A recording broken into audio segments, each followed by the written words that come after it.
Pressão. Pressão em cima de alguns jogadores. Por quê? Porque alguns jogadores nessa temporada chegam com algumas obrigações, eu acho, pelo menos de mostrar algumas coisas diferentes, tipo Donovan Mitchell, Luka Doncic, enfim, já tô citando alguns aí que a gente provavelmente vai colocar lá em cima. Mas a gente vai debatendo aqui daqui a pouco. Basicamente é o seguinte, tá? Esse ranking aí de 0 a 10, 10 significa que é o jogador que está muito pressionado para esses playoffs, 0, ele tá pouco pressionado. Não temos muita pressão, não tem muita obrigação de levar o time muito longe, enfim, ou não tem obrigação de provar nada, já que ele provou muita coisa em outros playoffs. Compreendido por todos? Sim. Aí só, Joãozinho, uma dúvida. É um jogador só para cada número, né? Eu posso colocar, por exemplo, Pode 3 caras mais. no 1, por exemplo. Ah, ok. Pode colocar. Beleza. Temos 18 jogadores aqui. Acho que, assim, vamos tentar distribuir em todas as notas, mas Lógico, dá pra, sem dúvida. mas dá para colocar mais de um em outras posições, sim. Perfeito? Beleza. Bora lá? Pode começar? Dá para começar? Lógico. Bora. Vocês querem começar pela ordem que tá aqui ou vocês querem que eu vá citando jogadores e a gente vai conversando sobre? Como vocês preferem? Acho que vamos seguir na ordem. Tá, por mim tá. Vamos na ordem aí, vamos na ordem que a gente não se bagunça com as escolhas que a gente já fez. Vamos nessa. Perfeito. Então. Lamelo Ball, então, Matheus, para você. Se o Charlotte Hornets conseguir, né? Porque a briga tá intensa ali, né? Pelos playoffs. Então eles estão tentando ainda passar direto. Mas provavelmente talvez vai para play-in, mas enfim. A briga não é muito essa. Lamelo Ball, Matheus, para você, tem que provar muita coisa ainda nessa liga. Tem que provar muito para Charlotte. Qual que é o nível de pressão para Lamelo Ball nessa pós-temporada, Matheus Bessan? Cara, é engraçado porque para mim, Charlotte, sem dúvida nenhuma, é um dos times menos pressionados aí que podem ir aos playoffs, né? Atualmente o Charlotte está aí classificando pelo play-in, por enquanto, não é garantida ainda a sua presença na pós-temporada. Mas, curiosamente, o Lamelo Ball, eu acho que é um cara que, não que ele está extremamente pressionado, mas ele tem a oportunidade de mostrar que ele pode ser, sim, o cara da franquia, né? Você tem o Brandon Miller lá que tá jogando bem, tá se aquecendo ali no esquema dos Hornets. Eles draftaram muito provavelmente aí o calouro do ano, o Conk Knappel, que é arremessador de 3 fantástico, então é um cara que pode roubar esse louvor, né, esse posicionamento do Lamelo. Então eu colocaria ele ali, acho que num 3 aí, de 0 a 10, acho que 3 de pressionado, muito mais por conta do nome dele mesmo do que pelo time, porque eu acho que o time do Charlotte para essa temporada não tem nada para provar nos playoffs ainda. Vai fazer barulho, brincar um pouco, mas zero pressão pro time. E para você, Fidelis, concorda? Eu assino embaixo. O Hornets era um time que todo mundo tava colocando para baixo, ninguém tava esperando nada do Hornets, então eu acho que só do Hornets já tá fazendo o que está fazendo, já é digno de colocar o Lamelo assim lá embaixo. Eu acho que o Lamelo é um cara midiático, um cara que todo mundo acompanhava desde o high school. Então, todo mundo colocando aquela pressão que ele seria uma futura estrela da NBA, e até então as lesões não têm deixado ele jogar. Mas numa temporada que ele tá tendo mais constância de jogos e tá fazendo menos besteiras, assim, menos problemas fora de quadra, distribuindo mais a bola entre os companheiros, tem opções melhores dentro de quadra. O Brandon Miller, a progressão ofensiva que ele teve pontuando nos 3 níveis da quadra, o Conk Knappel, que se mostra ser um 3D, que pode ser, assim, excepcional para o futuro, um futuro Klay Thompson, e até mesmo o Miles Bridges, um cara já mais experiente na liga, um cara que pode ajudar na liderança desse time com o Ryan Crockbrenner. Então eu acho que o Hornets não tem pressão, mas eu acho que o Lamelo pode ter um pouquinho mais pressão que o time, mas não é uma pressão que colocaria ele assim no 10 da vida. Eu acho que o 3 para mim tá perfeito. A minha única questão com o Lamelo é a questão que, enfim, o Matheus comentou, você também falou um pouco da parte midiática dele, né? Que é um cara que nunca conseguiu ir muito longe com o Charlotte, muito pelas lesões, né, que ele teve, enfim. Eu acho que, assim, a pressão é mais para ver se... É porque, como vocês falaram, o Charlotte não é um time que é visado para ser campeão, né? Tipo, se chegar nos playoffs, a gente vai estar... Pelo menos eu particularmente, que apostei neles, eu vou estar feliz. Ponto. Se o time do Charlotte for realmente para pós-temporada e o Lamelo não for bem, por exemplo, na série, pela questão midiática dele, eu acho que vai ter um burburinho enorme ali em volta. Porque, o Brandon Miller jogou bem, o Knappel teve um bom aproveitamento da bola de 3 pontos, enfim. E aí, por conta do Lamelo Ball, que é cheio de highlights, né? Bola do meio da quadra, arremessar com um pé só, então o time não avançou porque ele não jogou o seu melhor. Eu acho que vai cair essa pressão em cima dele. Eu só não ponho mais Porque é o Charlotte, né? Acho que também você não pode cobrar muito do cara no seu primeiro ano aí de pós-temporada. Perfeito, concordo. É bem essa a minha opinião. Uhum. Então, seguimos agora. Anthony Edwards, Fidelis, para você, vai para qual nível de pressão aí em cima do Timberwolves e dele, né? Que é o astro do elenco. Cara, pra mim, eu acho que o Anthony Edwards, ele tá na 5ª temporada da NBA e pra mim, ele é um dos caras que tem menos pressão. O cara tá na 5ª temporada dele, tá na 6ª agora, né? Tá jogando a 6ª, mas o cara levou o Timberwolves, que ninguém dava nada nas 2 últimas temporadas, pra final de conferência. No primeiro ano dele, se eu não me engano, de pós-temporada, ele deu muito trabalho, mesmo sendo uma série de 5 jogos contra o Nuggets, campeão daquele ano, foi uma série que deu pra provar que o Anthony Edwards não é pipoqueiro, ele se mostrou presente naquela série e se mostrou presente nas últimas 2 pós-temporadas, assim, zero pressão, eu acho, pra cima. Não é um zero da vida, porque, assim, se um cara conseguiu fazer isso nas últimas 2 pós-temporadas, o que a gente espera dele ele pode fazer de novo. Mas eu não acho que seja um cara que esteja muito pressionado. Por quê? Porque é o 6º ano dele de liga, o time dele é um time bom, o Rudy Gobert defensivamente dispensa comentários, Julius Randle é um cara que pode agregar muito pro time, Jaden McDaniels, então eu acho que o Anthony Edwards pode estar ali no nível do Lamelo para baixo, eu acho que o 2 ali pode cair muito bem para o Anthony Edwards. Matheus, vai com o Fidelis? Ah, ou eu você vou, tem uma eu opinião vou, eu diferente? vou já, eu vou pro lado completamente oposto aqui. Eu assino embaixo o que o Fidelis falou, que ele não pipoca, ele tem realmente excelentes partidas na pós-temporada, mas eu acho que tá na hora dele virar essa chave e provar que ele também pode ser o cara ali de Minnesota. Não que ele não seja um franchise player, mas ele tá fechando a janela, eu acho que de oportunidade para ele chegar, por exemplo, numa final de NBA. E mesmo ele perdendo para um Denver Nuggets, por exemplo, naquela série fenomenal na final de conferência, que o Denver acabou sendo campeão, o time eu acho que é muito bom. O Jaden McDaniels é bom jogador. O Gobert, apesar de ser o Gobert, né? O Gobert tem sempre aqueles lados positivos e negativos dele. O Julius Randle também é um outro cara que puta, é altos e baixos demais. Tanto é que ultimamente, né, ele vem preguiçoso na defesa, mas eu acho que ele vai virar essa chave pensando em pós-temporada. Mas eu acho que por essa janela estar fechando o Minnesota, não vai dar para manter esses caras aí por muito tempo. Eu coloco ele num 8 ali. Eu acho que tá na hora desse playoff aí do Anthony Edwards chegar e falar: eu sou o cara da NBA, até porque tem muita essa discussão, né? Se ele pode ser o cara do futuro, comparado com o Michael Jordan. Tá na hora dele provar realmente isso. E, claro, contar com a ajuda do seu time nessa questão, que é um bom elenco, o elenco do Minnesota. Mas eu penso o contrário do Fidelis aqui, eu coloco um 8 ali pro Anthony Edwards. Só não coloco mais porque ele já provou e teve boas partidas em pós-temporada. Bom, Por esse então lado eu concordo. eu vou ter que ser Eu desempate concordo com hoje. ele que ele falou nessa, porque tipo, ele vai realmente nessa temporada vai ter que colocar a bola debaixo do braço e falar, eu sou o cara. Então, se É ele mais esse conseguir ponto, porque ele tipo, já bateu na trave algumas vezes e o time não é ruim. A conferência eu sei que é complicada, mas era complicada pro Jokic também, o Jokic ganhou, era complicada pro Shea também, o Shea ganhou. Está na hora do Anthony Edwards chegar pelo menos na final da NBA, eu acho. E o elenco nesse não lado eu é tão concordo. fraco assim para ele Uhum. conseguir levar o time a esse patamar. Bom, como célula de desempate, olha que legal. É legal ter Não, debate, não porque vai colocar no essa é a meio, hein? Você parte. tem que escolher um Não, lado ou outro agora. não, 8 dividido por 2 é 4, né? Mas eu ia fazer essa média aí. Não, mas enfim.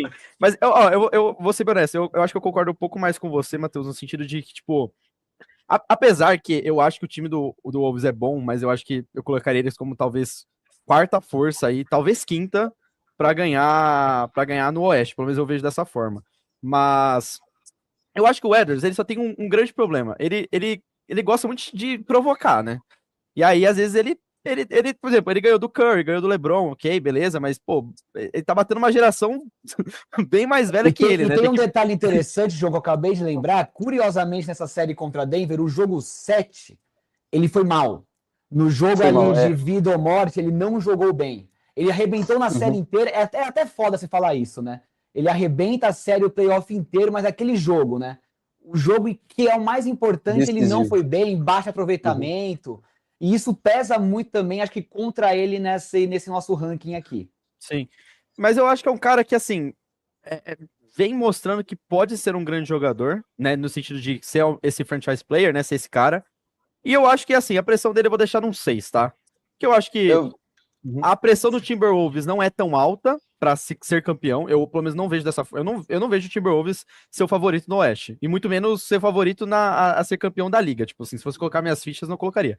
Mas eu acho que por ele ter que carregar essa pressão de talvez levar o Timberwolves novamente para uma final de conferência, pelo menos, eu acho que fica nesse 6 aí. Não fica nem pro 8 seu, que eu acho que tá um pouquinho demais, e nem pro 2 do Fidelis, que acho que é um pouquinho de menos também. Mas é isso. Concordam com o 6? Sim, ainda mais que eu acho que esse time do Minnesota, em playoffs, pode até dar mais trabalho que o San Antonio Spurs, porque o San Antonio Spurs não tem experiência nenhuma de playoffs. São jogadores totalmente novos, que não têm experiência de jogos decisivos. A gente viu na Copa da NBA, mas a Copa da NBA e playoffs são réguas totalmente diferentes para se medir. Arvin Han ganhou duas então... já, né? O rapaz. Vai ver como que é bom o nível. Eu acho que o Anthony Edwards, com o Minnesota Timberwolves, pode até dar mais trabalho que o próprio San Antonio Spurs, pensando em pós-temporada. Na temporada regular, geralmente o Minnesota Timberwolves com o Anthony Edwards foi aquele time mais escondido, passando em sexto, em quinto, mas, assim, olhando por esse lado, que ele realmente agora vai ter que colocar a bola debaixo do braço e falar assim, não, agora eu sou o cara. Nesse lado ele pode se sentir mais pressionado mesmo e ser um dos jogadores mais pressionados para se provar uma Até coisa. porque, por essa questão da conferência ser complicada, agora se tem um Spurs que entra nesse bolo aí, né? Já é uma conferência difícil. Aí se tem Graças mais a um Deus. time muito forte aí na conferência. Se ele for eliminado, por exemplo, numa primeira rodada, o que, convenhamos, isso pode acontecer se for um Lakers e Minnesota, vai cair mais pressão em cima dele ainda, né? Porque é isso, né? Ele tem que conquistar um título ainda mais pela toda a parte de provocação, de comparação que ninguém mandou ele ser bom, né? Então vou comparar ele com os principais jogadores. Então ele tem que provar isso. É outro ponto que pode pesar bastante aí pro Edwards nessa pós-temporada. Perfeito. Kawhi Leonard, Matheus. Esse aqui, pra mim... Esse pra mim, eu posso estar pensando completamente o oposto de vocês, mas pra mim não tem pressão nenhuma em cima do Kawhi. Concordo. Eu entendo que a questão... Os Clippers têm pressão. Agora o Kawhi, sinceramente... Pode ser um pouco a questão assim, o que ele decidiu para a carreira dele, né? Pode não ter sido a melhor coisa depois que aconteceu ali em Toronto. Até porque fizeram de tudo para ele continuar lá nos Raptors. Aí ele quis assinar em LA, ir para Los Angeles, aquele papo de tudo, né? Ainda mais depois que saiu no começo da temporada a questão do caixa 2 dele ali, né? Não foi comprovado, mas também não foi desmentido. Enfim, ainda tá uma nuvem em cima dessa história aí. Mas pensando no Kawhi como jogador, já tem 2 títulos, sendo muito importante em 2 títulos ali, inclusive. Eu acho que é 0, tranquilamente ali. Inclusive, parando o LeBron, né? Aquela série contra o Miami Heat é um negócio simplesmente insano. Ninguém nunca vai esquecer quando o LeBron vai cobrar um lance livre e ele vê o Kawhi voltando para a quadra e falando: saco, hein? Vai voltar esse cara para cima de mim de novo. Grande Kawhi. Talvez as escolhas de carreira dele não tenham sido as melhores, mas pensando em pressão, na minha visão é 0. Fidelis? Eu penso exatamente a mesma coisa que o Matheus. Cara, o Kawhi, ele pegou um time do Raptors, um time que vinha anos consecutivos perdendo, né, pro LeBron, que era o LeBron eliminando o Toronto Raptors todos os anos consecutivos em playoffs.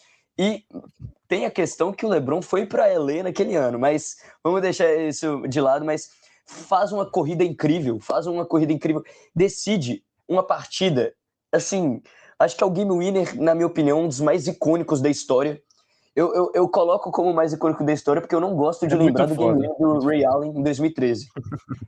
Tá, mas mesmo assim, eu acho... Não, do Kawhi é bizarro.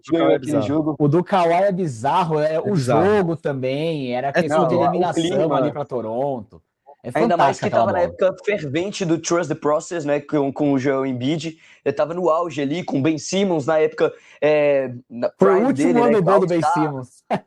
Não, a época que o Ben Simmons, assim, eu não sei se a gente viu o Ben Simmons irreconhecível ou se aquela era a fase irreconhecível do Ben Simmons, mas eu acho que o Kawhi, assim, 0 pressão, um cara que eu coloco, assim, facilmente como um dos melhores defensores da história, conseguiu 2 títulos, assim. O cara foi Finals MVP em cima de um time que tinha Tim Duncan, Tony Parker. Então, eu acho que o Kawhi não tem nada que provar. Ele já provou anteriormente na liga. Então, assim, Kawhi 0, tranquilo. Ó, eu só vou discordar de uma coisa de vocês, tá? Eu acho que, assim, eu entendo que ele já foi campeão, enfim, assim, concordo com tudo que vocês falaram. Só que assim, né? Com todo respeito, o Clippers montou um timaço em cima dele pra ser campeão, não ganhou. Tudo bem, teve lesão, tudo bem, tem um monte de coisa aí por trás. Mas agora, tipo assim, queira ou não, obviamente, eu acho que o contexto do Clippers esse ano é, se o Clippers chegar nos playoffs, vai ser fora pra caramba, assim, dado o contexto da temporada. Mas, pô, eu acho que o Kawhi, ok, não é uma pressão, tipo, acima do Lamelo, mas 0 também eu não sei, porque, pô, ele foi contratado pra ser campeão em LA. Ele não ganhou nada em LA com o melhor time. Agora também, o time tá um pouquinho pior do que, entre aspas, né, se a gente for dar pro nome, né, que já fizeram até trio lá pra ganhar. Mas, enfim, eu acho que 0, não sou muito a favor, mas enfim, vou com vocês aqui. Pra gente não criar também muita aquela polêmica. história, João. Mas... Aqui é mais a questão do Kawhi. Eu entendo Sim, seu ponto de vista. Mas, por exemplo, vamos supor que se o James Harden continuasse ali nos Clippers, aí eu colocaria uma pressão absurda para cima dele, justamente porque o James Harden nunca ganhou nada. sim. O Kawhi, como ele já ganhou, ele tira esse peso da pressão em cima das costas dele, né? Que para mim é o que tá ligando aqui a questão do Anthony Edwards, por exemplo. É um craque, já provou muita coisa, mas não ganhou. Por conta disso, ele tem uma pressão, na minha visão, um pouco maior. E o Kawhi, como já ganhou, Finals MVP 2 vezes, então, não tem, acho que, muita discussão aqui. Ele em si não precisa provar nada pra ninguém, né? Mas enfim. Darius Garland, Fidelis. Cara, olhando pelo lado agora do Darius Garland, eu acho que, tipo assim, você olhando os últimos anos do Cleveland Cavaliers, o time que o Cleveland Cavaliers tem, que era Darius Garland, Donovan Mitchell, tinha Evan Mobley, Jarrett Allen, assim, você falar que esse time não foi para uma final de conferência, para mim é um negócio absurdo. Isso pode cair nas costas do Donovan Mitchell? Pode, mas o que a mídia falava na época era o Donovan Mitchell estava fazendo a parte dele. O Donovan Mitchell, ele conseguiu fazer a parte dele no Utah Jazz também, naquele time do Utah Jazz que estava incrível na bolha. Mas o que a mídia falava era das péssimas atuações que o Darius Garland tinha e até mesmo desfalcando alguns jogos com lesões. Assim, cara, eu acho que o Darius Garland pode sim ter uma pressão. Assim, o Clippers chega muito pressionado, mas o Clippers também, pelo meu ver, jogou um pouco da toalha. Sabe? O Ivica Zubat, que era um cara ao NBA, que era um cara que com presença de garrafão que podia agregar, os caras trocaram. O Mathurin tá jogando muita bola. O Mathurin tá jogando muita bola nesse time do Clippers, mas ninguém esperava que o Mathurin ia jogar tanta bola assim quanto esperava, quanto que o Ivica Zubat era importante para esse time. E trocaram o James Harden pelo Darius Garland, que para mim, hoje em dia, eu contaria mais, eu acho, que com o James Harden do que o Darius Garland, apesar das atuações que o Darius Garland está tendo do Clippers. Nesses fatores, juntando o Darius Garland com o Clippers, eu acho que eu colocaria o Darius Garland em quinto. Em quinto, porque eu acho que o Clippers não é um time que... Assim, eu colocaria o Clippers hoje facilmente como oitava, nona força do Oeste. Eu não sei se vocês concordam comigo. Mas... pelo lado do Darius Garland, eu acho que tem uma baita pressão em cima dele. Por quê? Porque agora ele vai ter a bola debaixo do braço para dividir com o Kawhi. Então, será que o Cleveland Cavaliers era ruim por conta das questões internas ou porque realmente o Darius Garland atrapalhava esse time? Então, isso é um ponto que a gente tem que observar, tanto do James Harden, que é um cara que a gente já viu e que está na lista, quanto do Darius Garland no Clippers. O nosso farofeiro, Darius Garland, Matheus, concorda com o Fidelis? Quentinho, tá bom? Não, o Garland, como o Anthony Edwards terminou em sexto aqui, eu acho que é mais justo ficar entre 5 e 4 o Garland, então eu concordo com o Fidelis aqui. E eu acho que o Garland tem a oportunidade também, assim como muitos caras da lista aí, de provar que não era ele o problema lá em Cleveland, né? Os números não ajudam muito, né? Porque muitos jogos era o Donovan Mitchell lá com 30, 35 pontos, jogando bem de aproveitamento, tudo mais. E o Garland num jogo de 3 de 12, 3 de 15, 2 de 10. Além do baixo aproveitamento, muito pouco arremesso, muito pouco volume, né? Ele é um cara que está sendo conhecido até agora na liga de se esconder ali em pós-temporada. Tem as lesões, que o Fidelis também falou que pesam muito, lesões, né? Coisas na mão, no dedo. que poderiam tranquilamente, se o cara tivesse vontade de ganhar mesmo, arrumar dedo ali, você põe uma tala ali, você amarra, dá algum jeito de jogar, O nem Darius que Haliburton atrapalhe jogou com a panturrilha ferrada, mano. Ele sabia do risco que Exato, tinha de estourar o tendão exato. de Aquiles, ele jogou, velho. O E cara ele, lesionar a mão, velho. O Curry, por exemplo. O Curry na temporada passada jogou com a mão lesionada. não, exato. Então falta um pouco de vontade ali pro Garland nessa questão também. E ele tem a oportunidade de mudar um pouco esse conhecimento que a galera tá tendo em cima dele. E por ser também, acho que o Darius Garland, né? Eu acho que pesa um pouco o nome aqui também. Colocar 10 para ele é como se a gente considerasse ele o novo, sei lá, pensar um armador aqui no estilo dele aqui. Um novo Kyrie Irving, mas não é nem perto disso, né? Então acho que o Kim tá de bom tamanho, muito por conta dessa pressão que ele tem nas costas pelo mau desempenho no Cleveland pela pós-temporada. É isso que eu ia comentar. Eu acho que, assim, eu concordo com os 5, mas assim, eu acho que o Darius Garland, ele tem um estrelato em cima dele maior. Ele é superestimado pra mim, eu não vou mentir, não. Eu acho ele Total. superestimado. Com certeza. Pra mim, ele é um DeAngelo Russell melhorado, assim, em 20%, tá? Com todo o respeito do mundo a Darius Garland. Esses caras criam. Eu gostei da comparação, viu? Tudo Até bem, porque o que D'Angelo não Russell foi tinha ruim, seus né? jogos de 50 pontos lá no É um Brooklyn e tal, mas em farofeiro, mano. pós-temporada não fazia nada. É um Farofeiro. farofeiro, é um farofeiro. Mas O tudo bem. D'Angelo Russell com mais mídia. A galera gosta muito dele, mas enfim, eu também gostava muito do D'Angelo Russell até ele zerar nos playoffs, mas assim, acontece. O Darius Garland é isso. Ele é bom na temporada regular, nos playoffs não joga nada. Mas enfim, vou deixar o 5 também, porque eu concordo com essa questão de, né, mudou de time, enfim, tem essa. Mas que seria comparação, mas- muito engraçado caso os Clippers avancem. Vamos no play-in aqui, vamos pensar no play-in. Avançou no play-in por conta do Darius Garland, né? Já vai ser um.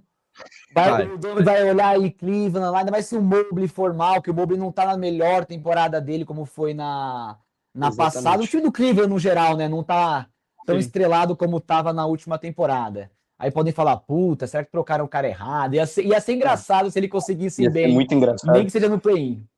Perfeito. E eu acho Antes a que gente falou. ocorreria trocas também dentro do Cleveland. Dentro do Cleveland É. poderia trocar um Jarrett Allen, por exemplo, um próprio Sim. Evan Mobley, não sei, poderia ser uma coisa que movimentaria Digamos que internamente eles só trocaram o Cavs. Garland porque surgiu uma oportunidade de mercado ali, né? De rapidinho você trocado, Exatamente. opa, troco aqui 6 por meia dúzia e já era. Vamos armador por armador e já era. O Cleveland tá Exatamente. querendo, os Clippers estão querendo agora remontar o time, um time um pouco mais novo, né? E toparam aí a negociação. Perfeito. Antes de a gente ir pro Paulo Banqueiro, queria dar boa noite pro meu amigo Léo Varrese. Muito boa noite por estar acompanhando a gente aqui. Craque, grande não noite. pergunta do apelido, tá? Oi, blogs, não pergunta do apelido, depois a gente fala sobre isso. Mas enfim, Paulo Banqueiro. Agora é o Fidelis ou é o Matheus? Agora eu não lembro agora, Não, me perdi acho- aqui. É o Matheus, beleza. Matheus, Acho Paulo Matheus.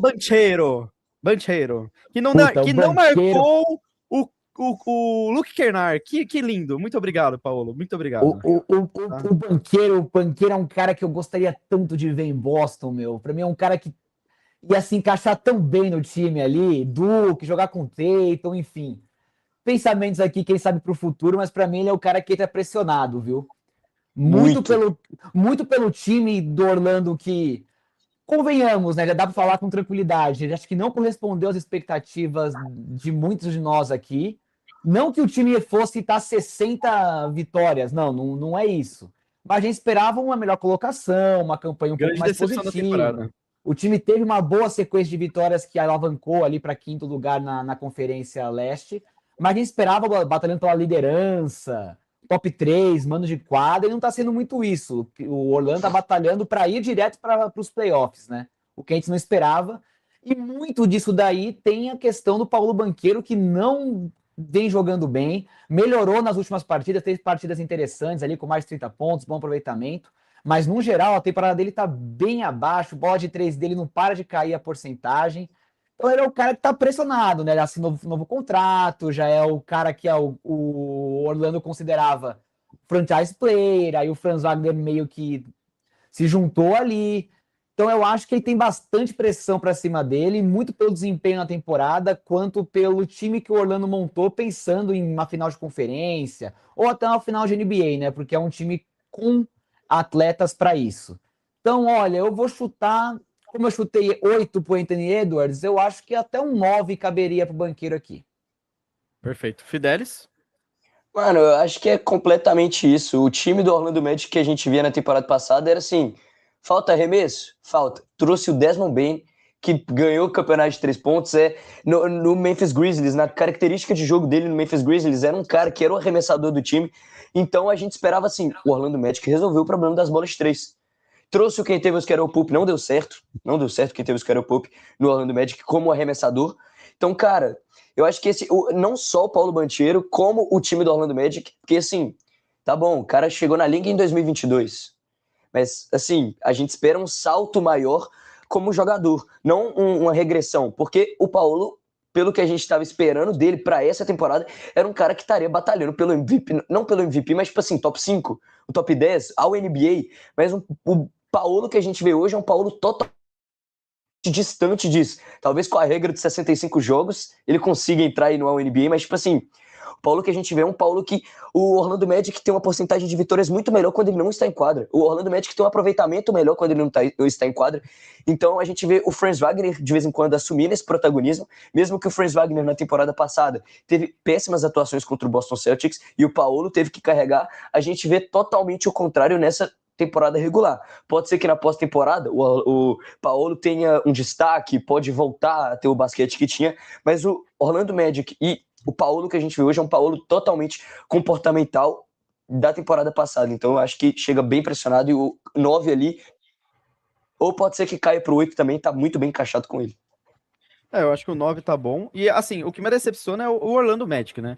Pô, eram meus favoritos, tá? Eu postava forte neles. Eles e Atlanta até. Me equivoquei um pouco com a Atlanta, mas eles eram minha aposta no início da temporada para brigar pelo título no leste. Eles estão em 10º agora. Mas tudo bem. É aquilo, né? Eu acho que muito dessa má campanha de Orlando é por conta do desempenho do Paolo. Tiveram lesões também, o Wagner tá lesionado, tiveram essas questões. Mas eu penso que, pô, assinou novo contrato, sabe? Ele vinha jogando muito bem. O Fidelis lembrou da série contra Boston.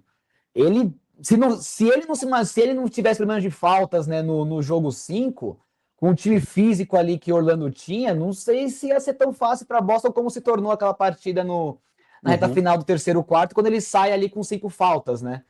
Foi um erro ali mental do banqueiro, né? Todo mundo indo para cima dele pelas faltas, e ele, ao invés de fazer uma marcação mais frouxa por conta da quantidade de faltas, ele continuava agressivo, e aí ficou fora do quarto inteiro, né? E aí foi aí que o Boston acabou deslanchando. Mas assinou um novo contrato, vinha crescendo, e quando o time parece que vai, ele tem uma regressão muito grande. Então, uma pressão absurda em cima dele, até porque se Orlando, parecido com o Anthony Edwards aqui, para mim, se cair numa primeira rodada, o que, convenhamos, não é também nenhuma coisa fora do comum. Se aqui. Chegar nos playoffs, né? Também tem esse detalhe que é importante. Corre risco de cair no play-in, por exemplo. Pode o acontecer. Sixers mantendo uma boa sequência, com o Embiid provavelmente tentando jogar na pós-temporada, com o Hornets nessa sequência. O Hornets é o terceiro melhor time, ou quarto, ele tem empatado com o Boston Celtics desde 1º de janeiro, o time com melhor campanha na Conferência Leste. Então a gente vê um Hornets quente chegando pro play-in, a gente pode ver um Sixers aí também com uma evolução do VJ de Combi, a gente pode ver como que o novato pode se comportar na pós-temporada, o próprio Conk Apple. Então, cara, então a gente pode ver... É um bom fator, porque o play-in da Conferência Leste vai ser engraçado. Vai Atlanta, ter, e não vai ser Sixers, aquele play-in que tava Hornets, tendo todo ano, Orlando, Miami Heat, o Hawks. Heat, o próximo jogador agora é o Adebayo, mas o play-in da Conferência Leste ali, o Oeste, a gente vê um Trail Blazers melhorando, mas eu não vejo tanta animação quanto eu vejo no Leste, não. Então ia ser engraçado se caísse no play-in. Aí a pressão no banqueiro ia ficar muito melhor. Se eu fosse ele, eu sairia de Orlando e ia jogar em Boston. Ele com certeza ia recuperar ali o seu melhor desempenho em quadra. Perfeito. Esquece o salário, deixa o salário pra lá e vai jogar em Boston. Bora lá. 83 pontos, segundo maior pontuador da liga. Banha de Bayern, Fidelis, pra você ficar onde aqui? Cara, assim, a mídia que ele tá ganhando agora é muito por causa dos 83 pontos. Eu acho que se pegasse desde o começo da temporada, se alguém falasse, nossa, o Adebayo tá tendo esse hype todo no final da temporada, eu falaria, ele tá sendo um dos melhores defensores da liga, ele tá conseguindo fazer com que esse Miami Heat, com o Norman Powell, que foi uma boa adição desse time do Miami Heat, com o Andrew Wiggins, que também foi uma ótima adição, conseguiram trocar o Jimmy Butler, que não tava querendo ir, para um Andrew Wiggins que consegue ter alguns jogos decentes, o Tyler Hero agora voltando. Eu falaria que, assim, por causa disso que a mídia que ele tá ganhando, mas 83 pontos eu não esperava. Eu não acho que essa questão dos 83 pontos faça com que ele chegue mais pressionado nos playoffs. Assim, ele fez uma partida boa, uma partida que muitos falam que é por causa que ele forçou muitos arremessos. Eu acho que 83 pontos, 83 pontos, e é isso. Fez 83 pontos, tá lá na história que ele fez 83 pontos. Ninguém tá falando que ele bateu 36 lances livres. Eu acho que, tipo assim, essa questão da quantidade de pontos que ele fez não vai influenciar na pressão que ele vai sofrer na pós-temporada. Ainda mais com o time do Miami Heat sendo aquele time brigando pro play-in. Mas eu acho que esse time do Miami Heat pode sim ser um time que brigue na Conferência Leste se chegar. Se chegar, pode brigar, porque são jogadores com qualidade. O Norman Powell, na temporada passada, era um dos favoritos para MVP.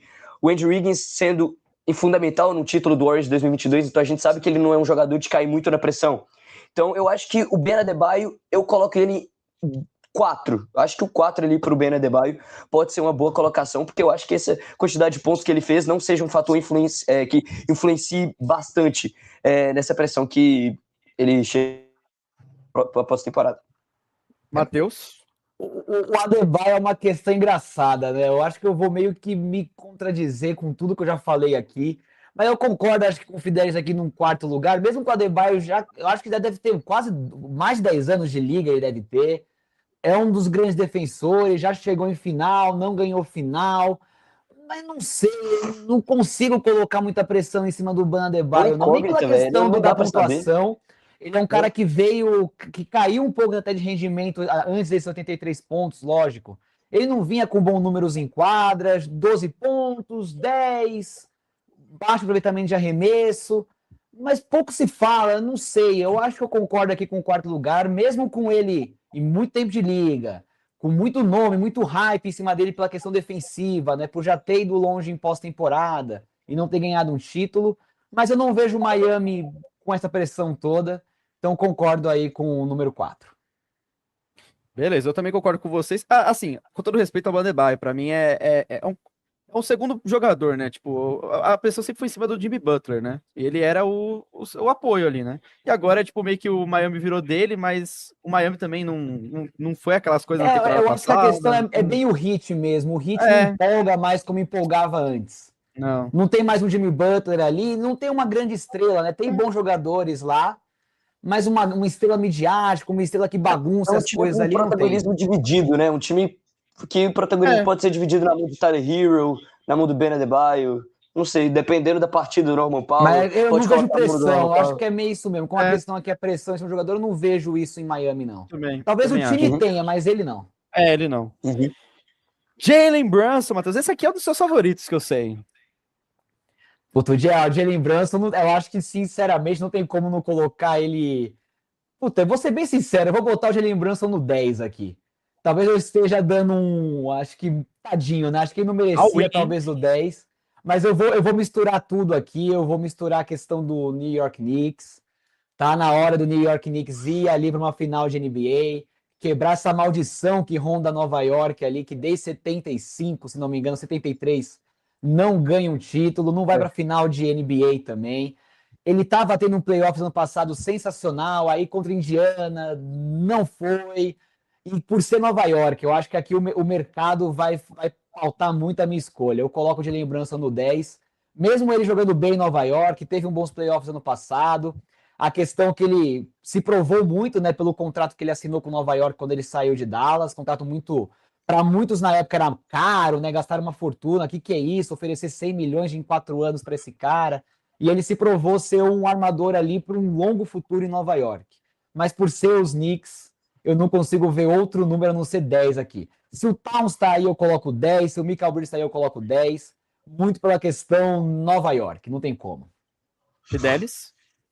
Cara, eu acho que, assim, o 10 eu acho que eu guardaria ele para outro jogador que eu tô vendo ali, mas eu não discordo totalmente, porque você vê o Knicks aí, assim, o Jalen Brunson chegou na final de conferência com o Dallas Mavericks, beleza, tá bom, chegou na final de conferência com o Dallas Mavericks e com o New York Knicks, ok, mas eu não vejo, tipo assim, o Jalen Brunson é o cara desse time.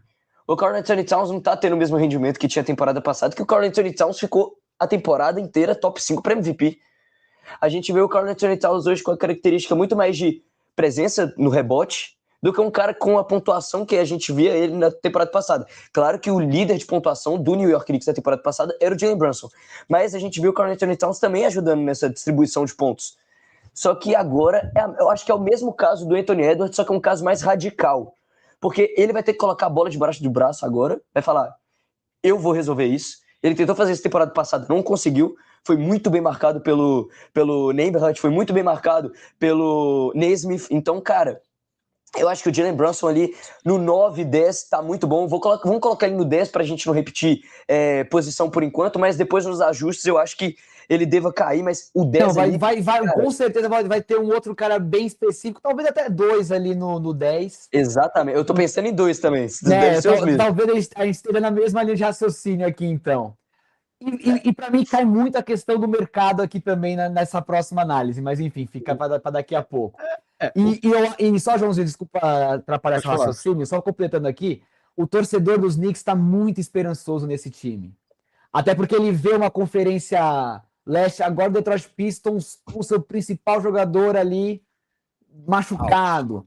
O Boston, o Tatum não voltou, obviamente não voltou ali no máximo possível. Pô, é a chance deles, não tem tanto time assim capaz de atrapalhar Nova York, entendeu? E acho que só de chegar nas finais de NBA de novo, os caras vão ficar maluco.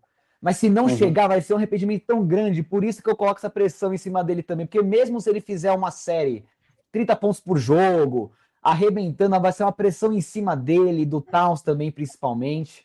Então, por isso também que eu pauto muito a minha opinião. Eu acho que o Jalen Brunson tem a questão assim, né? O Knicks era o grande favorito da temporada, eu acho, no leste. Não correspondeu a essa altura, né? Tipo, a gente colocava o Knicks ali no lugar do Detroit, tranquilamente. E acho que é realmente isso. Tipo, Nova York tem que ganhar essa temporada no leste. Tem que ganhar. Tipo, não tem outra opção. É ganhar. O Boston tá voltando agora com o Tatum. O Detroit perdeu agora o Cage. Então, assim, tem que ganhar. O Nova York tem que ganhar. E ele vai ser o protagonista desse time. Então, eu concordo muito com os Knicks vão ter uma pressão muito, até pelos acontecimentos, né? Tá tendo essas discussões que o Boston piorou com o Tatum, a questão aí do Cage. Tá tudo para Nova York, até porque, convenhamos, acho que pensando num elenco como um todo, é o melhor time da Conferência Leste. Apesar de não ter a melhor campanha, é o time com mais estrela, é o time que foi para a final de conferência ano passado. Então, vamos lá, né? Vamos ver se agora é a vez de Nova York. Vai ser uma pressão bem grande ali nos Knicks.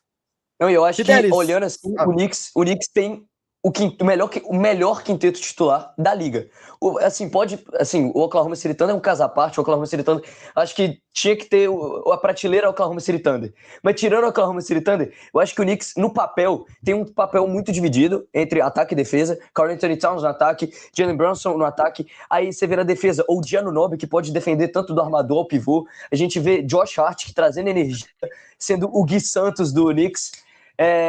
O Michael Bridges também com a sua característica defensiva, então eu acho que cai essa pressão também por ter no papel um dos melhores quintetos, se não o melhor quinteto tirando o OKC da liga. Perfeito. Wemby Fidelis, pra você. Pode usar o coração aqui, né? Clubismo, hein? A gente aceita o clubismo aqui, não tem problema. O Wembanyama, eu falo com propriedade porque, assim, eu assisto todos os jogos do Spurs, então desde a primeira temporada dele, essa é a temporada que ele tá mais preparado, obviamente, que com o tempo os jogadores vão amadurecendo, então a próxima temporada deve ser melhor que essa, daqui 2 temporadas vai ser melhor que a próxima temporada. Então, o Wembanyama, ele tá no seu melhor momento até então da carreira. O Wembanyama, ele tá conseguindo fazer com que esses Spurs façam uma corrida histórica. Então, eu acho que muito pela primeira e pela segunda temporada que ele perdeu por lesão, ele tá correspondendo com as expectativas nessa temporada regular, assim, até superando as expectativas, porque muita gente colocava o Spurs, assim, um time 6º, 7º lugar, e ele tá conseguindo colocar o Spurs em 2º. Mas eu acho que para playoffs, ele não tem, assim, pode ter essa pressão de ter conseguido colocar o Spurs em 2º lugar, e, assim, se ele não tiver boas atuações, uma pressão gigante para cima dele vai cair. Mas por ser a primeira pós-temporada dele, eu acho que muito no nível ali do LaMelo Ball e do Darius, não do Darius Garland, porque ele tem uma pressão, mas eu não acho que o Wembanyama seja um cara do 7º ao 10º. Ele pode ser aquele cara ali 5º e 6º lugar tranquilamente. Por quê? Porque ele já conseguiu colocar o Spurs em 2º. Agora ele tem que corresponder com as expectativas de jogar bem. Só que eu acho que ele não tem toda essa pressão por ser a primeira pós-temporada dele e a primeira pós-temporada desse time jovem do Spurs. Concordo também. Eu acho que nesse ponto aí o Wemby não Porque se o San Antonio Spurs Não, ganhar, eu passo eu acho que é a pano pro surpresa, Andy né? também. Eu É a acho que surpresa. até o Fidelis foi até um pouco agressivo aqui. Eu colocaria no 1 ou no 2 ali a Eu pressão em também. cima do Andy. Eu sou nessa Mas opinião eu acho que, também. tipo assim, o cara tá concorrendo a top 2 pra MVP, pelo menos segundo round ou final de conferência, ele tem que chegar. Ele não pode pegar um Clippers da vida, por exemplo, despreparado e perder, eu acho. Então eu acho que o quarto e quinto lugar aí, eu acho que seria muito por causa que ele conseguiria, eu entendeu? concordo com sua linha de raciocínio, mas eu acho que justamente por um time é um time que é bom, é um time jovem, eu acho que isso vai pesar muito para San Antonio, talvez não para o Embayama, mas o Stephen Castle, que vem jogando super Não, se bem, quiser o Jordan colocar abaixo Harper também, eu vindo do concordo. banco. Quanto mais embaixo, melhor. Mas é claro, cair para os Clippers ia ser uma decepção muito grande, mas acho que isso não colocaria uma pressão gigantesca no Wembanyama, até porque ele teve uma boa temporada, né? Então como na minha análise aqui, eu colocaria entre 1 e o 2, mas se o Vamos Joãozinho fechar no topar 2? com Vamos fechar no 4 2? aí, Vamos fechar Acho que no o 2 2? é fechável, o 2. É Não, porque fecha eu no acho, 2. eu acho que. Oh, caramba, peraí que eu peguei os dois aqui. É que eu acho que o Embi é muito isso. Tipo, o Santo Antônio, se ganhar, pra mim vai ser surpresa. Não pelo basquete jogado, mas pelas apostas que temos. Tipo, não, acho que o Santo Antônio Spurs é a segunda força do Oeste, tá? Mas assim, eu acho que o Lakers é muito mais pressionado que o Santo Antônio. O próprio Houston Rockets é mais pressionado que o Santo Antônio. E o OKC, querendo ou não. O OKC tem que ganhar essa temporada. Assim. Então, eu acho que o Santo Antônio, por mais que eu acho que tem mais força que Lakers e Rockets, por exemplo, mas eu acho que a pressão tá mais em cima de Lakers, Rockets e Denver, até Timberwolves, do que do San Santo Antonio Antônio Spurs, Spurs. com certeza. É. Então, assim, Primeiro pós-temporada do é time, muito por então. isso, mas se chegar na segunda pós-temporada e não for bem também, já muda sim. a visão. É por ser a Com primeira certeza, mesmo. com É por ser certeza, a com primeira. certeza. Enfim, Matheus, Cade Cunningham. Puto, o Cade Cunningham é uma questão para mim complicada, né? Porque eu acho que a pressão vai ser grande em cima dele. É que ninguém sabe como ele vai voltar agora da lesão, né? Se ele vai conseguir jogar após temporada. Eu acho que isso vai pesar um pouco na minha escolha aqui. Mas se ele tá saudável 100%, ia ser uma pressão alta, porque Detroit tem que voltar a ganhar uma série de playoff, né? Não adianta nada você ter uma campanha aí de talvez 60 vitórias, 59, 58, enfim, e não avançar uma rodada de pós-temporada, vide que a Conferência Leste, já debatemos aqui, não é a mais forte do planeta. Ele poderia enfrentar, por exemplo, um Philadelphia na primeira rodada, que poderia ser difícil, mas a gente eu vejo Detroit com um amplo favoritismo se essa série acabasse acontecendo. Mas por conta da lesão, não sei como ele vai voltar, talvez eu passe um pouco de pano aqui. Então acho que eu vou colocar ele, por enquanto, no Darius Garland. Eu acho que eu vou colocar ele em quinto. Talvez um 6 ali, é que eu vejo o Anthony Edwards no 6, eu não consigo colocar ele junto, então eu coloco Não, é o Cade em exatamente. quinto. Pesa muito o Anthony Edwards. Acho que colocar ele na mesma prateleira do Anthony Edwards ainda não é o momento. Eu acho Mas que é se que a quiser pressão vai ser grande em colocar ele Detroit o nele, Anthony se ele Edwards em voltar, vai sétimo e ser o grande. Cade em sexto. O que Colocar vocês o acham? Edwards em 7? E coloca o Edwards em 7 e o Cade em sexto. Acho justo. Porque eu acho que a pressão acho que vai vir, ok. porque a pressão que vai vir pra cima do Cade Cunningham vai ser maior que a do Darius Garland, porque o Pistons é muito mais time do que o Clippers. Ainda mais que eu acho que se fosse na temporada passada, que o Clippers fez aquela campanha assim histórica depois de quase falir a franquia, eu colocaria o Cade Cunningham facilmente em 0 ou 1. Só que agora já é outro time. É um time mais preparado, é um time que o Jalen Duren conseguiu ter uma progressão assim absurda, virou All-Star. Então eu acho que o Cade Cunningham em sexto lugar pode manter ali. Por quê? Porque é o melhor time da Conferência Leste na tabela. Pode não ser no papel, pode não ser o melhor quinteto titular, mas para pelo menos corresponder um pouco das expectativas que a gente coloca no Pistons, passar da primeira rodada, eu acho que é um pouco de obrigação que eles têm. Perfeito. Jaylen Brown, Fidelis. Cara, Jaylen Brown, assim, esse time do Celtics, eu acho que nessa temporada a gente não devia colocar tanta pressão, porque o que a gente esperava do Celtics nessa temporada era um time, uma história completamente diferente que a gente tá vendo. A gente esperava um Celtics, você como torcedor, você esperava um Celtics brigando assim pelo topo ou um Celtics pela reconstrução? A gente até comentou aqui, Fidelis, com certeza não. Matheus quase chorou mas aqui. também não era para ser o último colocado ali também de conferência, até porque tem bons jogadores ali na questão da ausência do Tatum, né? Mas concordo, não era um time que a gente esperava batalhando, quem sabe, pelo título da NBA essa temporada, jamais. Porque trocaram o Drew Holiday pelo Anthony Simons, então já viu aí uma troca que eles queriam realmente perder jogos para ter uma melhor posição no draft, por exemplo, porque sabiam que talvez a recuperação do Tatum não podia ser tão cedo quanto foi, porque poderia se estender mais. Mas o Tatum conseguiu voltar, o Tatum mesmo não estando no ritmo de jogo que ele tinha antes, ele consegue contribuir para esse time do Celtics positivamente. A gente vê a evolução do Neemias Queta como um pivô sólido, dá para contar com o Neemias Queta. O Nikola Vucevic, assim... Ainda não encaixou. Assim, ele tá machucado, mas o que jogou ainda não encaixou. Não dá para falar que encaixou. Então acho que o Jaylen Brown, cara, muito mais pelo Celtics, porque o Jaylen Brown já foi MVP das finais de conferência e MVP das finais, então ele já provou que quando ele tem um time preparado e um time assim disposto a brigar pelo título, ele consegue fazer isso, tanto que 2020, foi para a final de conferência, sempre brigando aí pro final de conferência, segundo round, 2022, final da NBA, 2024 sendo campeões, então eu acho que, assim, pro Jaylen Brown e pro Celtics, eu acho que não tem tanta pressão essa temporada, eu posso colocar aí na mesma prateleira, eu acho que o Wembanyama, por exemplo, ou até mesmo, sei lá, entre o 1 e o 3 aí, tranquilamente. Eu colocaria ele no 1, eu acho. Pra mim ele é 1 também. Eu vou ser um pouco polêmico quando chegarmos ali no Tatum. Eu acho até sacanagem pensar nessa questão aí, mas a volta do Tatum pode colocar muita pressão em cima dele próprio, né? Até porque o Jaylen Brown se provou para muita gente, né? Tinha muita dúvida em cima o Jaylen Brown, ele vai ser o cara do Boston e que não sei o quê. Ele, sinceramente, ele foi o cara do Boston, e mesmo com a volta do Tatum, a gente vê que a bola está na mão do Jaylen Brown, né? A cara do José, as bolas, né, José? Já começou, né? Não pode falar já. Mas enfim, ele é o cara pra ele tá com zero pressão. Só não põe o 0 aí porque o Boston é um mercado muito forte, né? Então eu coloco aí no 1. Mas se pensar nos dois caras de Boston que tá aí... muito mais que o Jaylen Brown. Total, até porque o Tatum, a galera tem uma coisa com o Tatum muito grande, né? O Jaylen Brown em 2022 não lembrou, Fidelis, ele foi... Em 2022 ele foi bem nas finais, não bem, né, ok, mas comparado com o Tatum ali, ele foi muito melhor do que o Tatum naquelas finais de 2022, zero culpa dele. Tem a questão também junto com o Tatum para várias finais de conferência e tudo mais, foi Finals MVP e também MVP de conferência, talvez, né, aquela bola de 3 pontos contra a Indiana ali no jogo 1, mudou completamente a cara da série, né? Poderia ser completamente outra série se o Jaylen Brown não acerta aquela cesta. Então é 1, tranquilo, muito mais pelo Jaylen Brown mesmo aqui do que o Boston no geral, eu imagino.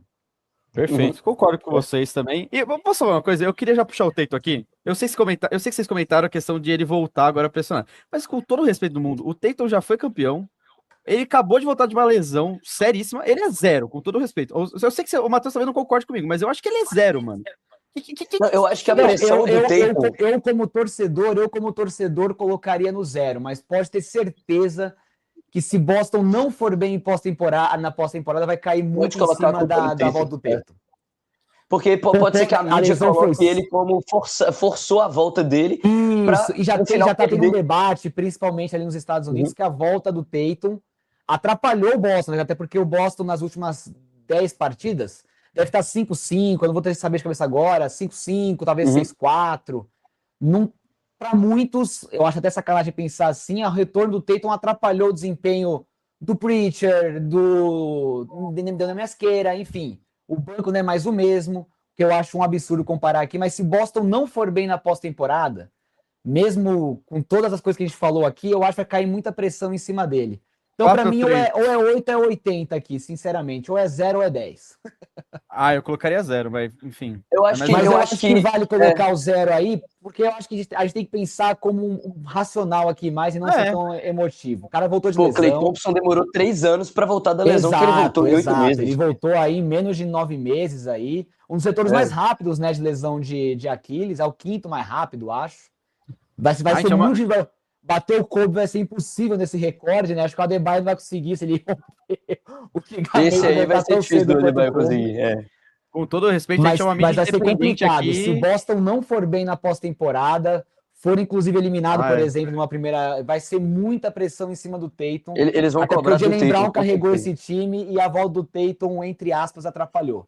Vai ser engraçado ver esse sabe qual que é a debate como vai questão? ser.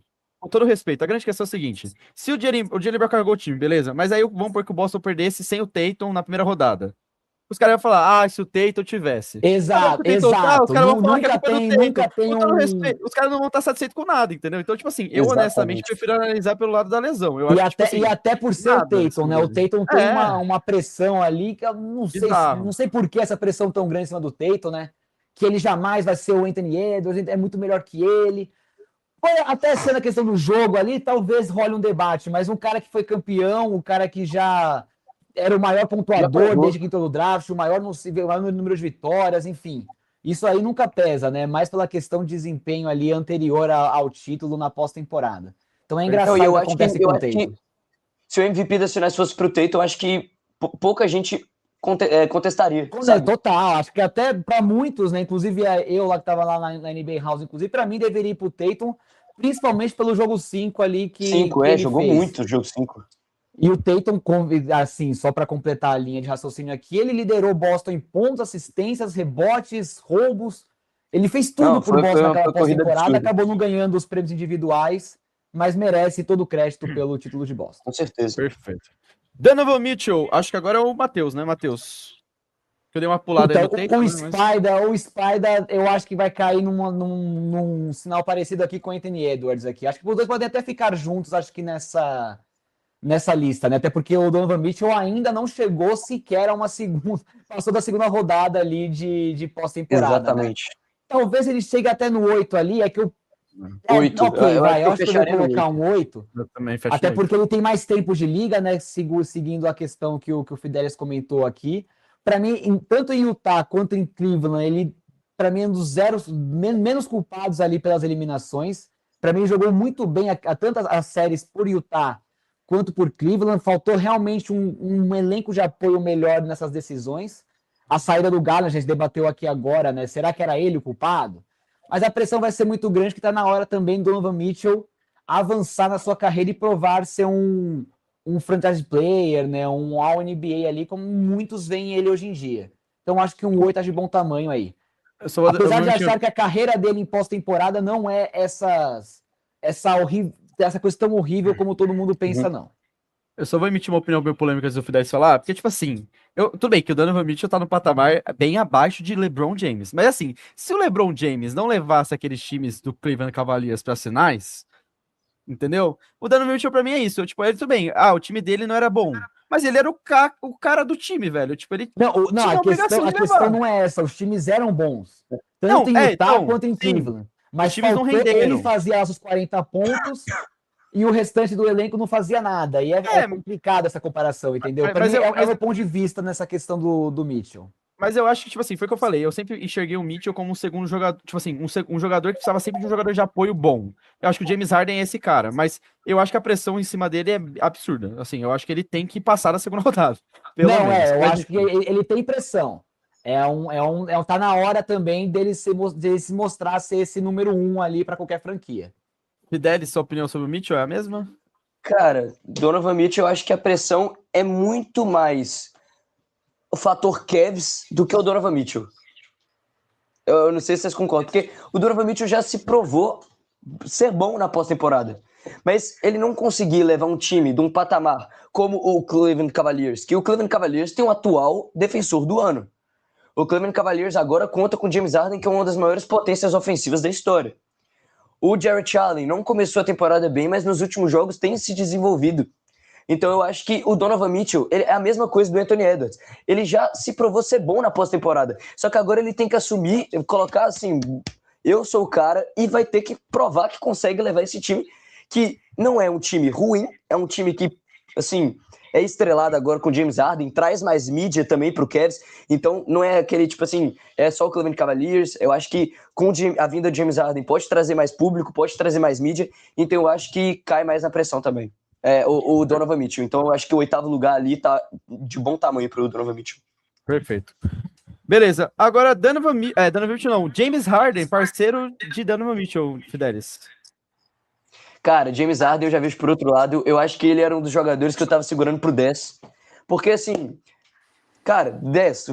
Já coloca aí, porque eu já vi a cara do Matheus. Porque assim, foi pra Brooklyn, montou uma panela, não deu certo. Aí, beleza. Sai do Brooklyn, vai pra Filadélfia. Não dá certo. Aí sai da Filadélfia com um time que era o Embiid, o atual MVP da temporada. Assim, ele tem uma partida boa naquela série contra o Celtics, tem uma partida muito boa. Só que o restante da série mesmo não foi boa. A série que o Harden fez no Philadelphia 76ers contra o Boston Celtics em 2023, se eu não me engano, não foi uma série boa. Ele teve apenas um jogo bom. Então, aí depois ele vai pro Clippers, um time que já tinha 2 MVPs, tinha o Kawhi Leonard, o Russell Westbrook, tinha o Paul George, então era um time estrelado, não dá certo também. Então o James Harden é esse cara que tá tentando se encaixar em time, mas o time não é que ele... Não é o problema dele, mas, tipo assim, o time não adere ao estilo do James Harden, sabe? Então eu acho que ele tá muito pressionado por conta que ele tá num time muito bom, que é o Cleveland Cavaliers, ele tá num time... Ele tá num patamar de jogador que o pessoal coloca ele como um dos melhores jogadores da década de 2010, acima de jogadores assim como Russell Westbrook, que o pessoal coloca acima, e ele não conseguiu levar um time dele pra final, e o time dele sempre foi estrelado. Então eu acho que eu coloco o James Harden no 10 por esses fatores.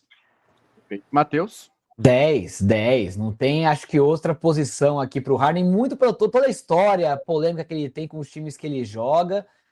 E também porque ele não vai bem quando interessa. Eu acho que além da pressão que ele se autocoloca com essas mudanças radicais de time, ele não vai bem na pós-temporada.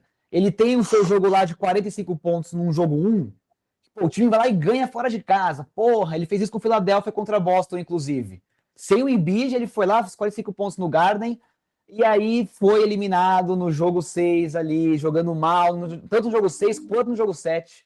Foram 2 jogos ali que ele foi super mal naquela série de 2023, 24, se não me engano. Agora me fugiu a data certinha. Mas é uma pressão absurda em cima do Harden. Ele escolheu ir para Cleveland também. Ele falou que acredita que Cleveland é o time para ele ganhar aí o seu primeiro título da NBA. E para você ver, né, como tá curioso, né? 2 jogadores aí de Cleveland lá no batata quente. Então você vê a pressão que tá em Cleveland para essa pós-temporada. Perfeito. Sengun, Matheus. Cara, o Sengun, pra mim, eu acho que a responsabilidade do Houston Rockets mal na pós-temporada vai muito mais pro Emil Udoka do que pro Sengun. Mas ele é um cara que tem que evoluir muitos aspectos do jogo dele ainda, na minha visão, principalmente do lado defensivo da quadra. Ele é um cara, pensando numa série de 7 jogos, se você pegar uma estrela, vamos supor um Luka Doncic da vida, o Lakers vai fazer de tudo para trocar e eles ficarem no mano a mano, no isolation ali. E ele não vai parar, por exemplo, o Luka Doncic. Você olha para outro jogador, ele não consegue defender, ele é um cara muito lento, não protege aro. É um bom reboteiro até, mas precisa de mais aspectos defensivos. Eu acho que isso vai fazer um barulho bem grande em Houston, caso o time não vai bem na pós-temporada. E convenhamos, né, do jeito que tá andando as coisas agora na reta final, tá muito mais para cair numa primeira rodada, por exemplo, do que avançar e ir para a final de conferência. E ele pode ter um papel, infelizmente, né, muito importante nisso se ele não defender bem. Então eu coloco ele com uma pressão ali, pensando em 5-6, acho que na minha visão, porque eu acho que ele tem que melhorar esse aspecto do jogo. Ele é um cara com um repertório ofensivo muito bom, uma boa visão de jogo, ele é um cara que tem boas assistências em quadra ali para buscar os caras abertos na área de 3 pontos, mas ele tem que evoluir muito defensivamente. E se Houston não passar tanto pelo Boca quanto pela defesa dele, vai ter uma pressão muito grande na carreira inteira do Sengun, na minha visão. Perfeito. Fidelis? Mano, eu acho que eu fecho ele em sexto aí, porque ele é do mesmo draft do Cade Cunningham, então vamos colocar aí que eles têm o mesmo tempo de liga. Então, cara, o Sengun é exatamente o que o Matheus falou, não tem zero comprometimento defensivo. É um cara, é a mesma coisa do Jokic, só que é um Jokic, assim, versão piorada, né? Não quero comparar de maneira alguma o Jokic com o Sengun. Mas eu acho que o Baby Jokic. Eu já falei que o Sengun é o Baby Jokic, então pode ficar tranquilo. Não, então, cara, eu acho que o próprio a loucura do Houston Rockets chega pressionado, porque na temporada passada perdeu por um Warriors vindo do play-in. Então, cara, a pressão para esse time eu acho que já pode ser maior, ainda mais com o fator do último jogador aí que tá aí na lista. que já é um fator que já traz mais mídia. É um cara que eu coloco ali junto com o James Harden, tipo, tentou fazer panela de tudo quanto é jeito para conseguir ser campeão e não conseguiu. Então, o Sengun pode carregar um pouco do peso do que o Kevin Durant traz para esse time também, da responsabilidade dele ser campeão. Então, eu acho que o Sengun em sexto lugar aí tá perfeito. Perfeito. Nikola Jokic, Fidelis. Cara, vamos falar aí que sendo zero clubista, eu coloco esse Denver Nuggets como a segunda força do Oeste. Assim, eu gosto de ser clubista para alguns pontos, mas para esses pontos, assim, de falar em discussão, assim, um pouco mais sério, eu falo abertamente que o Denver Nuggets, para mim, é a segunda força do Oeste. Por quê? Porque o Jokic é um jogador geracional, chega nos playoffs, ele não perde o ritmo que ele tem na temporada regular. A gente viu aí a série incrível que ele fez contra o Miami Heat nas finais de 2023. Então, um cara que a gente já sabe que não cai em pressão. Ele teve um jogo ruim, se não me engano, contra o Minnesota também, na série dos playoffs de 2023, se eu não me engano. Eu não tenho corretamente aqui. 2024, foi 2024 que o Nuggets perde pro Minnesota Timberwolves.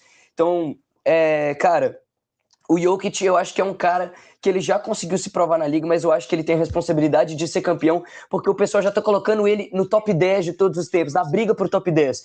Mas para ele chegar nesse top 10, ele precisa de conseguir mais títulos.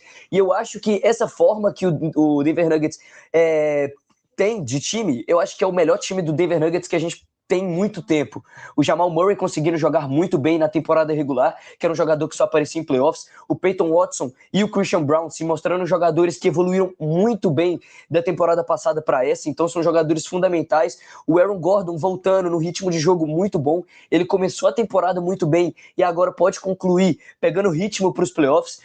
Tanto que se livraram do Michael Porter Jr., que para mim era o grande peso desse time do Denver Nuggets, porque se o Michael Porter Jr. tava mal, o time inteiro tava mal, tipo assim, em questão de arremessos, que ele era o Desmond Bane do Orlando Magic pro Denver Nuggets. Então, eu acho que o Jokic, a gente pode colocar ele aí junto com o Anthony Edwards, brigando por um 8º lugar, por conta dessa narrativa que tem de colocar ele no top 10 de todos os tempos.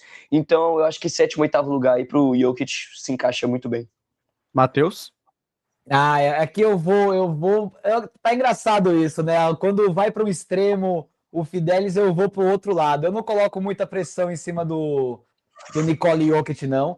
Eu acho que o Denver Nuggets tem sim uma pressão em cima dele, mas eu jogo muito mais essa pressão em cima de um Jamal Murray, por exemplo, do que para o Nikola Jokic, porque eu acho que o Nikola Jokic, muito pelo jeito que o Denver Nuggets joga, ele vai entregar lá 30, 15, 15, 30, 12, 10. Então ele vai fazer a parte dele, né? É muito difícil o Nikola Jokic não fazer a parte dele. Ele pode não ter um triplo-duplo, mas vai ter 50 pontos, 40 pontos. Então ele é um cara que eu confio que vai ter uma constância ali maior nas partidas. Agora o Jamal Murray, para mim, vai ser o termômetro ali se o time vai conseguir ir bem na pós-temporada ou não. A dupla já se provou, já foi campeã, ambos jogaram super bem na final, mas eu não consigo colocar essa pressão pela questão de títulos do Nikola. Mesmo com a boa opinião do Fidelis do top 10 de todos os tempos, eu acho que é muito cedo de discutir isso realmente. Eu entendo que a questão de estatística chama muito a atenção, números triplo-duplos, enfim, essas coisas. Se for assim, o Wembanyama, com 2 anos aí de liga, já bateu o número de tocos do Nikola Jokic na carreira e pouco se fala sobre isso, né? Eu entendo que a estatística fala muito alto aqui.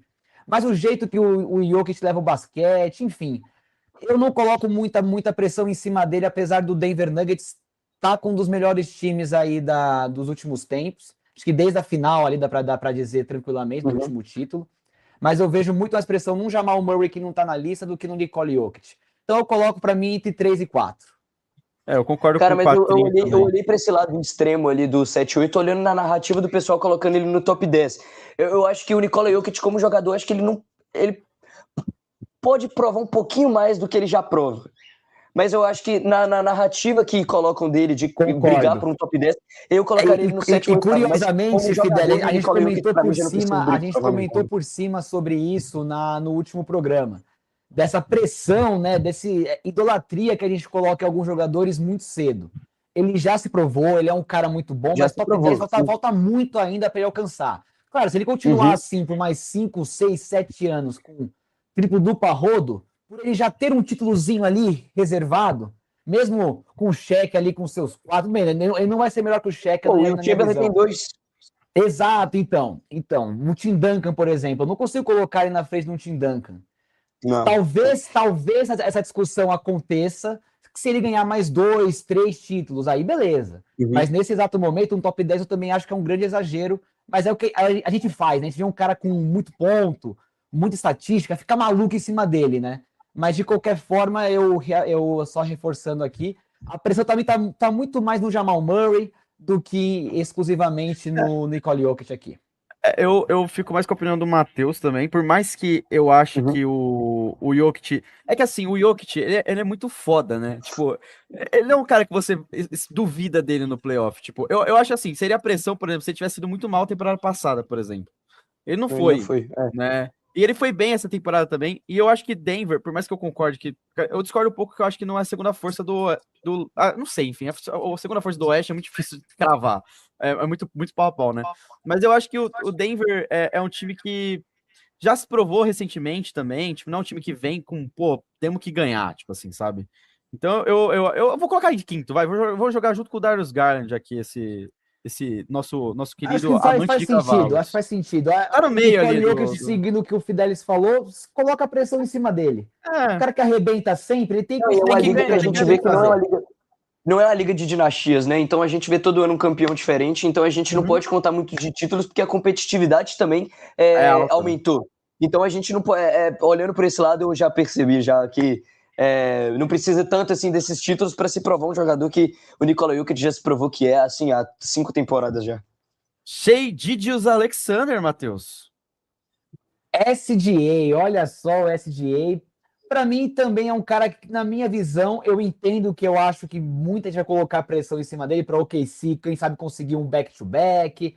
É um cara que tem muita mídia em cima dele pelo jeito que ele joga o basquete, né? Que para mim para mim é o basquete se você pensar no seu mais natural, né? Que é buscar a infiltração, buscar a falta, buscar o contato. Eu até vi um vídeo engraçado comparando os movimentos do Shai, né? Em chamar faltas com o do Kobe Bryant. Mas o Kobe Bryant podia fazer um pump fake ali, bater no jogador, que não tinha problema, era inteligência. Agora, se o Shai faz isso, ele é um cara que só quer saber de lance livre.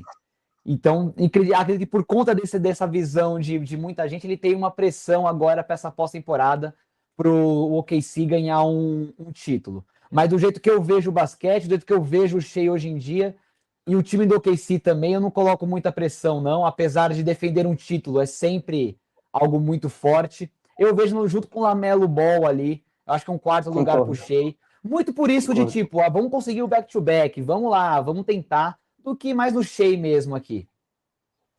E eu acho que se não fosse esse negócio de defender título, poderia até colocar menos, porque o cara foi MVP, cestinha, primeiro ao NBA, o cara conseguiu tudo que não ele precisa de mais nada, né?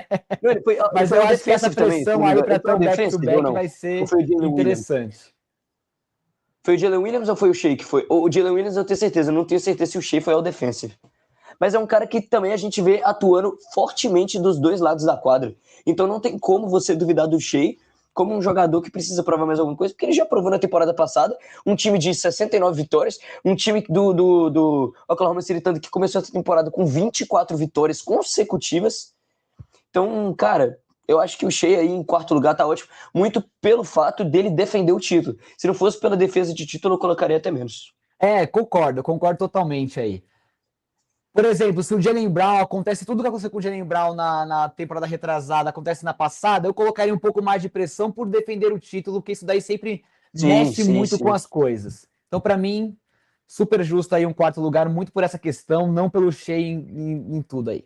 Eu vou pela linha de vocês, mas só pra gente não ter muita discordância aqui, mas assim, eu acho que o Shai é pelo menos o nível do Jokic, porque, pô, o OKC é o time que a gente acha que vai ser campeão, né? Tipo assim, dado o nível técnico, dado a diferença de elenco, eu acho que ele tem pressão de fazer esse back-to-back. Eu acho que se o OKC não for campeão, pra mim é decepcionante. Assim, obviamente, tem times muito bons, mas eu acharia decepcionante, não vou mentir, não. Mas... Cara, eu não acho decepcionante porque o nível da Conferência Oeste da temporada parece subiu. A gente vê os times subindo. Então eu acho que não seria decepcionante. Por um lado, a gente vê que seria decepcionante porque é um time que a gente vê ganhando toda hora. Mas Cara, eu não que seria tão decepcionante quanto se eles, tipo assim, ganhassem em 2023 e perdessem a temporada passada. Porque eu acho que o nível da régua da Conferência Oeste nessa temporada, para os times que estão ali brigando entre primeiro e sexto, eu acho que a régua subiu e então eu acho que não seria tão decepcionante assim o Oklahoma perder. Claro que eles são favoritos. Se eles perderem, vai ter decepção. Mas eu não acho que seria tão decepcionante assim perder esse título, tanto que eu falei que não é uma liga de dinastias, que não é a característica da liga ter dinastia. Enfim. Bom, Austin Reeves, esse aqui eu vou comentar primeiro porque é do meu time, né? Esse aqui tem que se provar pra caramba. Pra mim é 10, tá? Não, mentira. É um 7-8, eu acho. Eu coloco Por quê? 9. Por quê? Eu Porque coloco 9 também. ele está buscando um contrato milionário, ele está buscando se provar em pós-temporada, e querendo ou não, até o LeBron James já tirou o cavalinho da chuva, né? Ele é o segundo homem do Lakers atualmente, né? Então, eu acho que a pressão é enorme em cima de Austin Reeves. Com certeza, com certeza. Quem quer comentar aí primeiro? Eu só não coloco 10 porque eu vou colocar o próximo dos Austin Reeves. Lakers em 10 ali. Acho que 2 nos Lakers dos 10 ali é muito bafafá também. Mas o Austin Reeves é bem isso, João. Acho que muito pela questão do contrato dele. Que ele recusou a renovação ali com os Lakers já. Querendo assim, não, eu vou conseguir um contrato ali de, franchise player, um cara que vai ganhar muito dinheiro. Mas em todas as pós-temporadas que ele jogou até agora, ele foi mal, tá? Não é que ele teve Não, ele foi péssimo. ele foi péssimo nas duas que ele participou. E ele tem um papel fundamental para os Lakers aí avançarem na pós-temporada. Desde a primeira rodada aí, se ele não for bem, as chances dos Lakers serem eliminados contra o Minnesota, ou até um Houston, por exemplo, podem ser altas. Porque o Austin Reeves tem que ter um bom desempenho, até para tirar um pouco o peso do Luka Doncic. Quando o Luka conseguir achar ele aberto, ele meter a bola de 3. E o LeBron já sabe que é o LeBron, né? Então o LeBron vai saber o que fazer, então ele não tem que provar muita coisa. Agora o Austin Reeves tem bastante. Eu ponho um 9 aí, só não ponho o 10, porque para mim o Luka Doncic tem uma pressão absurda em cima dele. Fidelis? Mano, é a mesma coisa. O Austin Reeves na temporada passada, eu acho que o grande culpado do Lakers ter a humilhação que passou pelo Minnesota Timberwolves, que o Minnesota Timberwolves não só ganhou do Lakers, o Minnesota Timberwolves passou um carro no Lakers, passou um caminhão. Foi assim, foi uma diferença absurda o nível que tava os jogos do Lakers e do Minnesota Timberwolves. Então, cara, o Austin Reeves foi pra mim um dos grandes culpados, se não o mais culpado em quadra. Então, cara, o Austin Reeves a gente já sabe. O Luka Doncic a gente não pode esperar nada dele na defesa, mas no ataque ele entrega muito bem. Só que o Austin Reeves, assim, 8 ou 80, sabe? Ele não entrega na defesa, só que ele pode te entregar um jogo igual ele estava entregando no começo da temporada, de 35 pontos, de 40 pontos, como ele pode te entregar 12 pontos.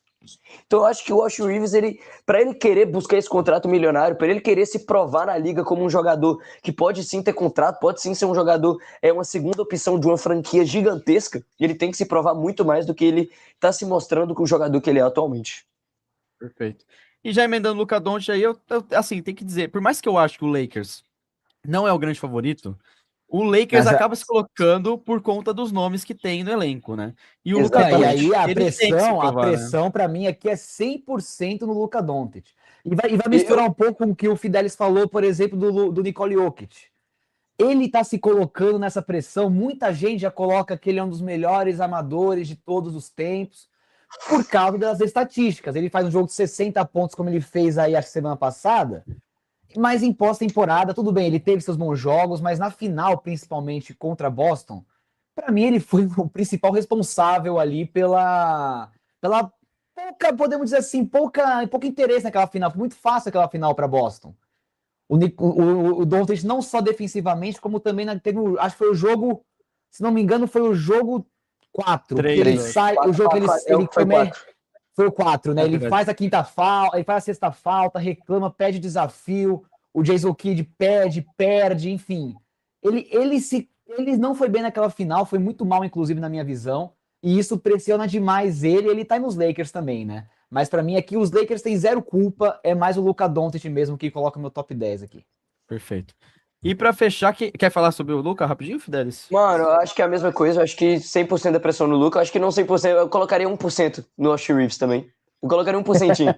Porque ele tem que se provar um pouquinho Por também. isso que ele é um 9 ali, me deu 10. Então, mas eu acho que, tipo assim, o Luka Doncic, ele foi o líder naqueles playoffs inteiro de pontos, rebotes. Ele só não foi líder em tocos, mas chegou na final, mesmo lesionado, a gente esperava um pouquinho mais dele, porque a gente não pode esperar muito de jogador lesionado, mas mesmo lesionado, a gente esperava um pouquinho mais, que ele entregasse um pouquinho mais. Então eu acho que o 10º lugar aí tá tranquilo com o Luka Doncic, ainda mais pelo mercado que o Lakers oferece, e zero pressão, porque o LeBron já se provou um ótimo jogador na liga. Eu nem coloquei o LeBron na discussão, porque eu acho que não precisamos, né? 41 anos, né? Não, Tá zero, ótimo, zero. já foi. Kevin Durant pra fechar, Fidelis. 10 pra mim. Se tivesse, eu acho que a categoria 11, eu acho que eu colocaria o Kevin Durant, porque o Kevin Durant ganhou 2 títulos, mano. Ele é um dos maiores pontuadores da história, ele é um dos maiores arsenais ofensivos, mas eu coloco a mesma coisa que o James Harden. A diferença dele pro James Harden é que ele conseguiu ser campeão. Mas ele tentou encaixar em vários times, ele tentou se encaixar em vários meios, falou que o Brooklyn Nets ele vai conseguir fazer alguma coisa. Ele conseguiu se provar no Brooklyn Nets e, cara, ele perdeu porque o tamanho do pé dele é 78, o tamanho do pé dele. Senão, acho que ele conseguiria chegar ali e conseguiria ganhar daquele Phoenix Suns. Eu não acho que seria absurdo falar que aquele Brooklyn Nets ganharia do Phoenix Suns. Então, ele foi para Brooklyn, ele foi para Phoenix, ele foi trocando de time em time, então não se provou num pós-Warriors, como o Stephen Curry já se provou. O Stephen Curry se provou depois da saída do Kevin Durant no Warriors, ganhando um título assim totalmente inesperado. Já o Kevin Durant não conseguiu chegar nem sequer em uma final após a sua sequência no Golden State Warriors, então para mim eu colocaria o Kevin Durant no 10, ainda mais por todo o contexto da carreira do Kevin Durant. Matheus? Aí, antes de mais nada, aconteceu aquilo de sempre, Joãozinho. Acabou a bateria do meu negócio, do meu gimbal aqui, então agora eu coloquei apoiado no computador. Mas concordo que o Durant é 10, e além de tudo que o Fidelis falou, também teve a polêmica, né, da rede social, o Twitter lá, oculto dele, todo mundo. que ele meteu o pau em todo mundo, jogou a responsa, o Homem Thompson é doido, o Şengün não faz nada, o outro, o Jabari Smith, também é doidão, enfim. Ele botou essa pressão, ele é um cara que arrebenta, ele é um grande pontuador, não tem muito a criticar do jogador Kevin Durant, mas ele se coloca em pressões absurdas, né? Desde a época ali de Golden State. Então coloco que ele é um 10 aí. Perfeito. Com certeza. Então fechamos nossa lista. Eu colocaria o Kevin, pelo menos eu enxergo ele mais como uma pressão, talvez dando Van Mitchell, porque ele já foi campeão, né? Mas eu entendo que ele é um paneleiro desgraçado. E agora, querendo ou não, ele é uma panela de pressão. Ele jogou a pressão pra cima dele, principalmente depois dos comentários que descobriram que ele fez ali de jogadores. E ele indo Eu pro acho que Houston, se não fosse os comentários, a gente poderia até discutir um 8-9, mas depois que ele jogou assim, falando mal de todo mundo, colocando a pressão até mesmo no Houston Rockets, eu acho que um 10 aí fecha. E eu acho que ele indo pra Houston, ele quis assumir esse protagonismo novamente, né? E a obrigação dele é levar esse Houston longe.